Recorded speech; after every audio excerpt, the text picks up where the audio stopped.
अस्सलाम वालेकुम वरहमतुल्लाहि वबरकातुहू।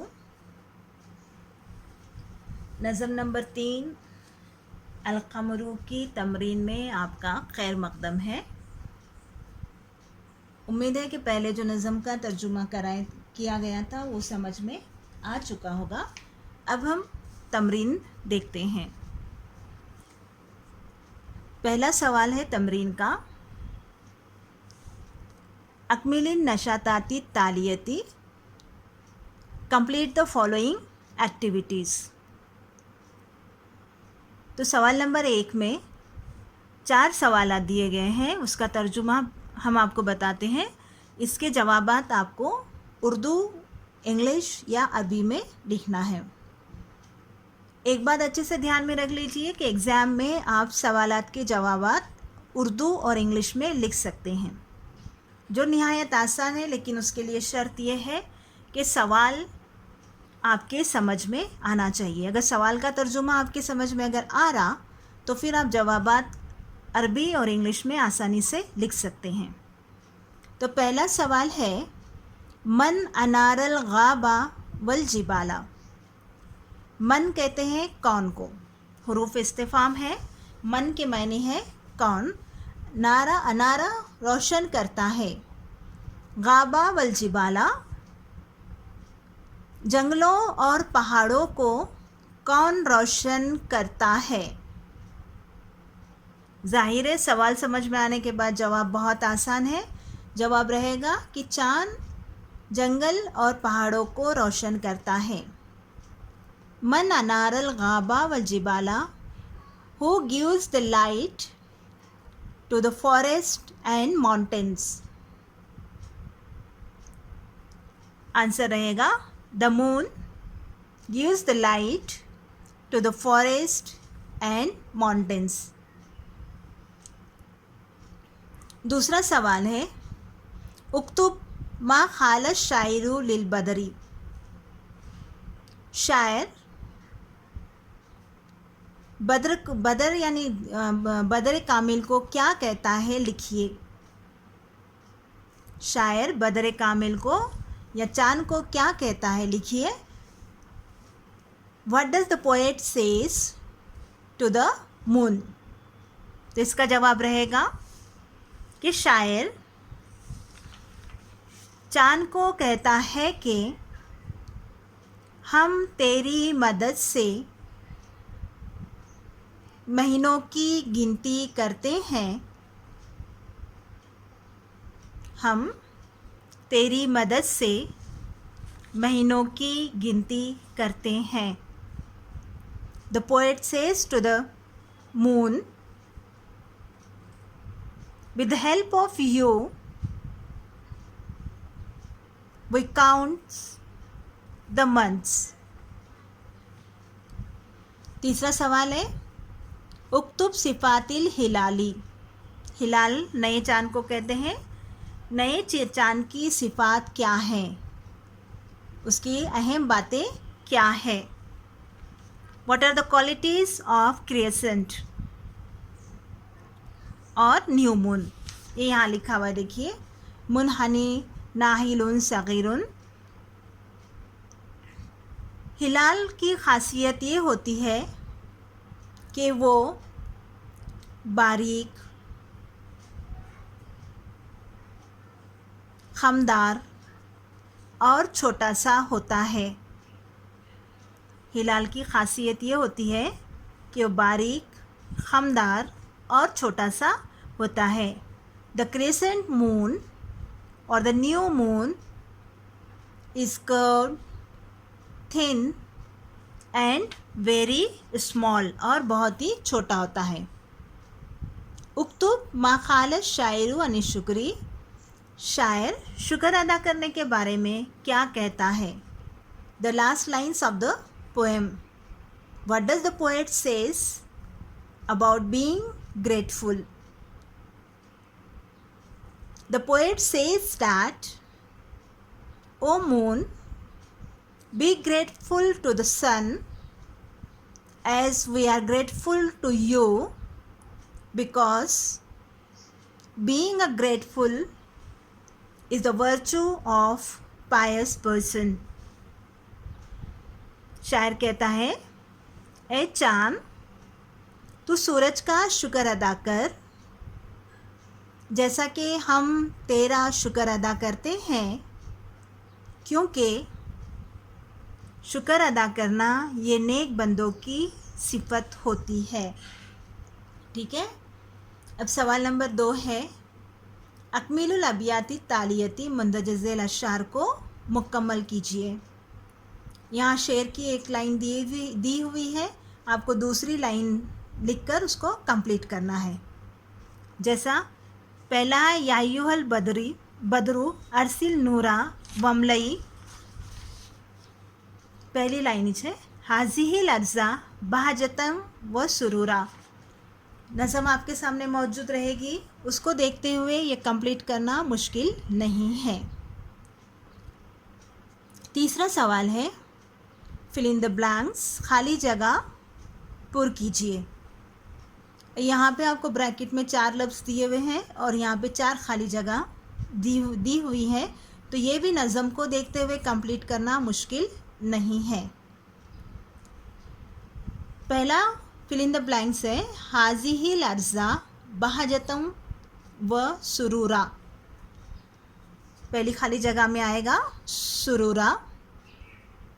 दूसरा है, फ़तराना नवुद्दु फ़ी का शुहूरा।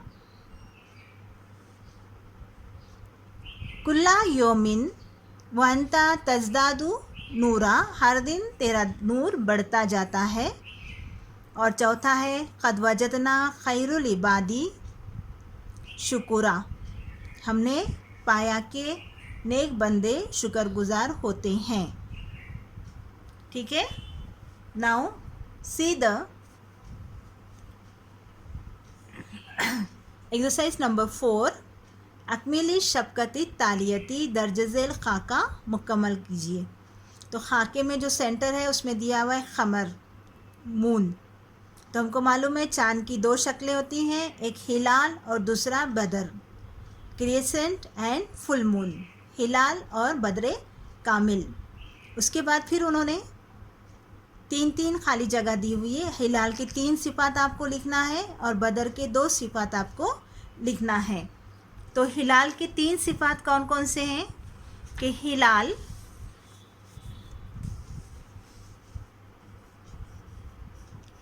के 3 सिफ़ात लिखना है। पहली सिफ़त तो ये है कि हिलाल मुनहनी होता है, ख़मदार होता है। दूसरी सिफ़त है नाहिलुन होता है, बारीक। और तीसरी सिफ़त है सगीरुन, छोटा सा होता है। इसी तरह बदर फुल मून के 2 सिफ़ात आपको लिखना है। तो एक है कामिलन, मुकम्मल होता है। दूसरा है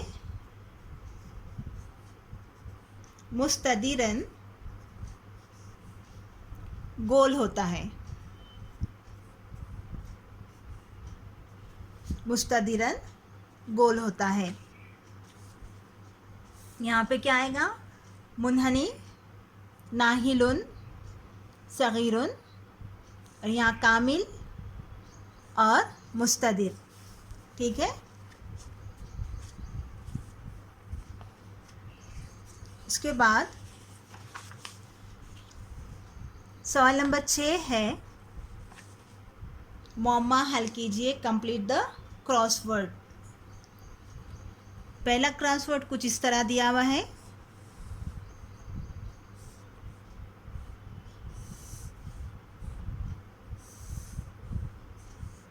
एक लफ्ज़ दिया हुआ है अलीफ, ऊपर से नीचे लिखना है जबलुन की जमा।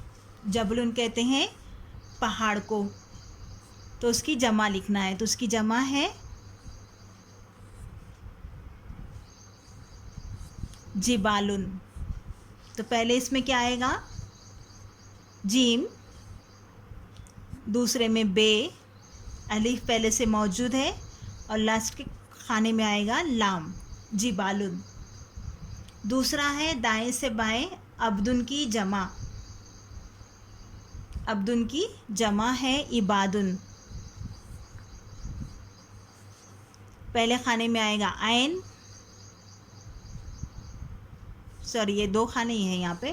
पहले खाने में आएगा ऐन, दूसरे में बे, तीसरे में अलीफ, चौथे में दाल। तो ऊपर से नीचे आएगा जिबालुन और दाएं से बाएं आएगा इबादुन। दूसरा वेब है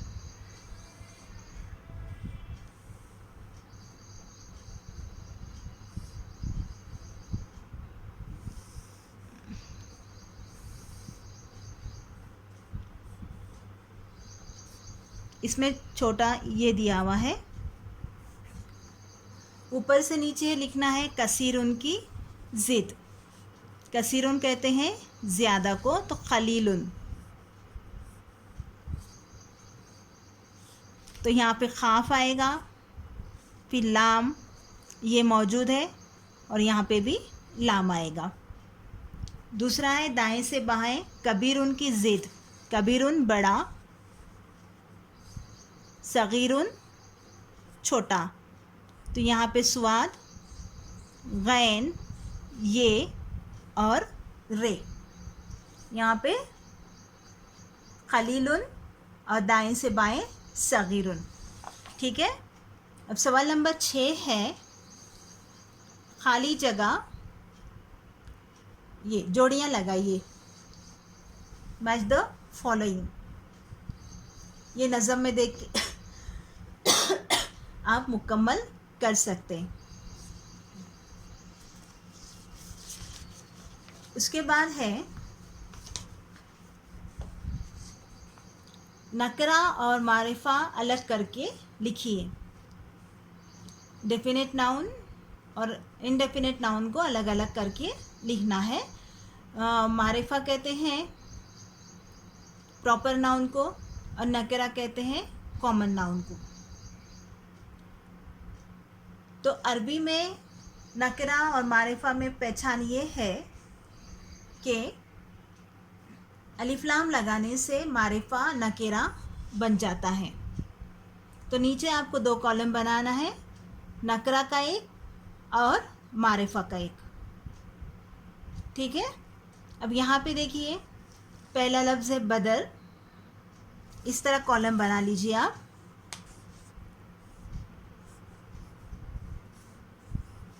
नकरा, मारिफा।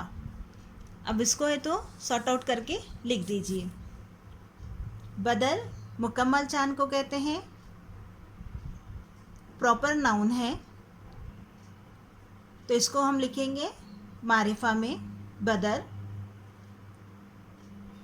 उसके बाद नूरुन, अलिफ लाम मौजूद नहीं है, नकरा, अलगाबू, अलिफ लाम मौजूद है, मारिफा, अलजिबालू मारिफा, बहरुन नकरा, अशारू मारिफा, यौमुन नकरा, और अलअब्दु मारिफा। ठीक है। अब सवाल नंबर 8 है, उक्तुब मुफरदातिल लिजमुई तालियती। अभी तक ऐसा होता था, वाहिद दिया हुआ रहता था, आपको जमा लिखना होती थी, लेकिन यहाँ पे जमा दी हुई है और आपको उसके वाहिद लिखना है। पहला लफ्ज़ है गाबा। गाबा कहते हैं जंगल को, उसका वाहिद है गाबतुन। दूसरा लफ्ज़ है अलजिबालू, वाहिद है जबलु। तीसरा है अलबुहुरु, वाहिद है अलबहरु। शुहुरुन, वाहिद है अश्शहरु। उसूरुन वाहिद है असरुन। उसूरुन वाहिद है असरुन। और शुकुरुन वाहिद है शुकुरुन। शुकुरुन वाहिद शुकुरुन। इस तरह सवाल नंबर 8 भी मुकम्मल हुआ।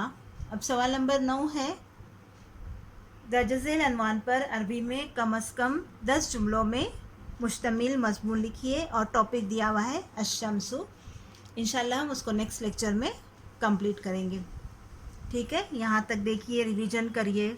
4 सबक, तकरीबन 3 सबक, 3 नज़में, 4 सबक हो चुके हैं। मुकम्मल करिए। जहाँ पे आपको डाउट्स है, कुछ समझ में नहीं आता, तो कमेंट बॉक्स में डालिए, तो इंशाल्लाह उन डाउट्स को क्लियर कर दिया जाएगा।